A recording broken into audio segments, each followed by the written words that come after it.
It started with a name, Deshaun Ellis. Written in black ink, bold letters, top of the schedule. New executive. Started Monday. Karen stood in the break room, coffee in hand, scanning the announcement tacked to the corkboard. She didn't hide it.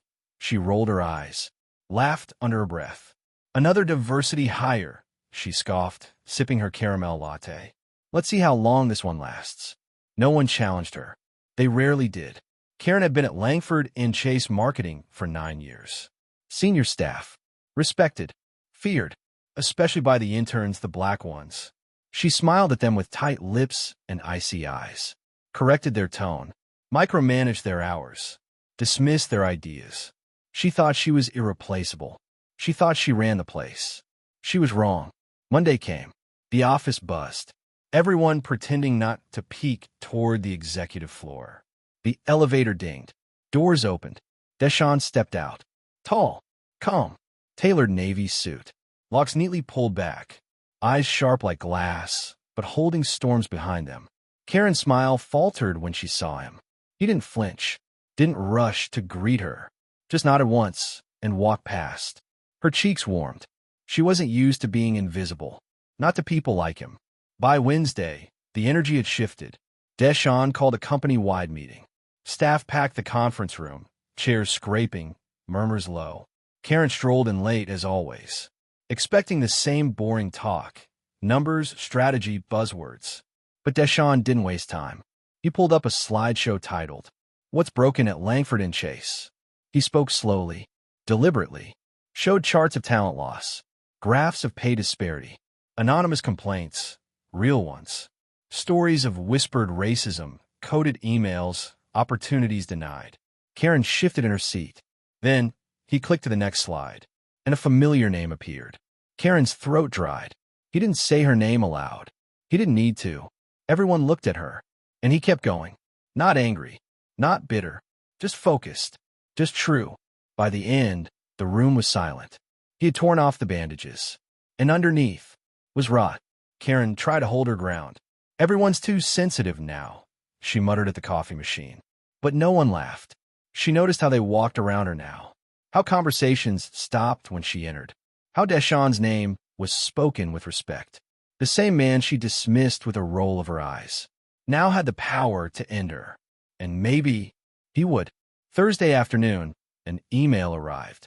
Subject: one-on-one check-in. From Deshaun Ellis. To Karen Whitmore. She stared at the screen. Her palms dampened.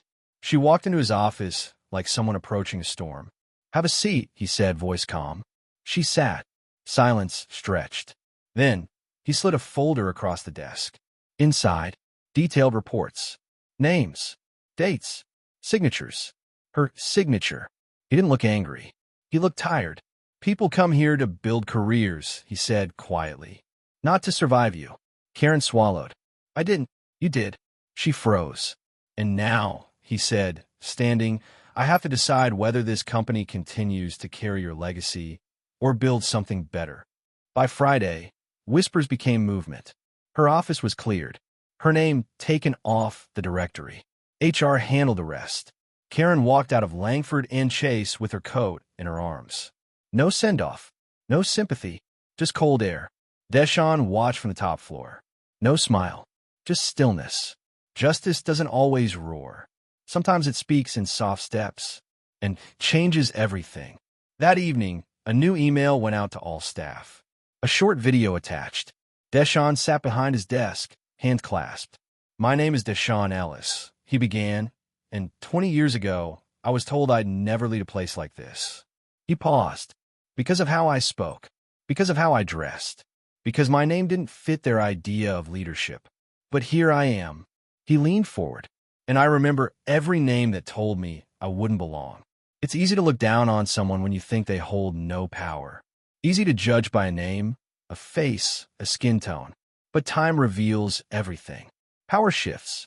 Tables turn. And when they do, those who once sneered from above will find themselves looking up at the very person they try to break. Be careful who you dismiss. You never know whose signature might be on your next paycheck. Later that night, Deshaun sat alone in his office. A fresh folder open on his desk, titled, Phase 2, culture rebuild. Inside, a list of names. Some were circled in red, and at the bottom, a handwritten note. They thought Karen was the only one. He closed the folder slowly, looked out at the city skyline, and smiled. It didn't end with Karen. That was just the first. The first brick pulled from a wall long left unchecked. By Monday morning, the office air felt thinner, colder, as if something sacred had been disturbed, or finally exposed. Staff whispered about the list. No one knew who else was on it, but everyone feared it. Some feared they were next. Others hoped they were, because Deshawn had touched something real. Not a policy, not a rule book, but the pulse of something long broken. The red-circled names weren't random. They were echoes of Karen. Managers who asked black interns to smile more. Executives who skipped over qualified candidates with urban names. Team leads who silenced ideas and stole credit. People who knew how to perform professionalism, but never practiced integrity. They moved through the company like mold behind paint. Until now, each was summoned, each given a chance. Tell me what you've built, Deshawn asked them. And tell me who you've built it on. Some lied. Some deflected. Some begged. But the numbers didn't lie. The testimonies didn't vanish. The truth had been collecting for years. Deshawn just finally gave it a voice. One afternoon, after a quiet round of exits, a new hire walked in. Thin, wide-eyed, wearing his only suit. His name was Jalen Morris. Deshawn greeted him like a brother, like someone he'd seen before. Because he had. Jalen's father was the janitor who cleaned the Langford and Chase floors at night. The same man who once let young Jalen sit in the empty conference room and pretend he was running the company. Now, he was. Deshawn pulled him into a mentorship program, put him in rooms that used to lock out people like him. Because the rebuild wasn't just about removing. It was about replacing with something better, something just. Not everyone liked the changes. Whispers turned to complaints. Old money threatened to pull accounts. One board member even said, "This feels like a witch hunt." Deshawn stayed calm. He didn't flinch, didn't raise his voice. Instead, he printed out every complaint, laid them on the boardroom table. Then beside them, he placed the revenue growth since toxic staff left, the client retention rate, the employee wellness scores. The room fell silent. Numbers never lie. Justice doesn't cost you success. It builds it. On a rainy Thursday, Deshawn sat in his office. Inbox full, but one email caught his eye. Subject, from Karen. No greeting, no apology. Just 6 words. I see it now. I didn't. He stared at it, paused, then hit delete. Not out of cruelty, not to erase her, but because growth isn't measured in what you destroy. It's in what you choose not to carry. Months passed. Deshawn stood at the front of the company's new annual summit. A room once filled with sameness, now pulsed with diversity, resilience, and fire. He looked out at faces that had once felt small. Now they looked back, seen, heard, ready. He clicked to the final slide. It read, "We are not what they expected. We are what we were born to become." The crowd stood, not out of politeness, but out of recognition. This story wasn't just about Karen. It was about a system that fed her, a silence that protected her, and a man who decided enough was enough.